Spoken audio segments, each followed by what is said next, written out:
هاي جايز، كيفكم؟ اليوم معكم على حالي. اليوم انتم بتعرفونيش يعني، وبدعم التعريف عن نفسه ويلا.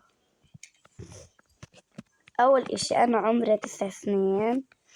وشو اخرى؟ اسمي مريم يعني اللي بعرفنيش. ومن فلسطين، قصدي من الاردن، بس انا من فلسطين.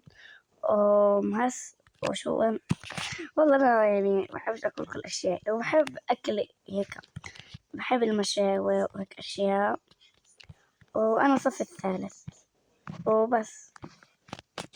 يعني هيك أنا يعني في أشياء يعني عادي عادي، يعني مفيش حدا، يعني عادي مفيش حدا بيتابعني، بس عادي يعني. إذا بدك أسوي أسئلة قولوا لي. يعني إذا أخرى بظبط أسوي محتوى على توك بوكا ورابلوكس، وبظبط أغير اسمي، بس ما بظبطش بس مرة واحدة. وبس باي.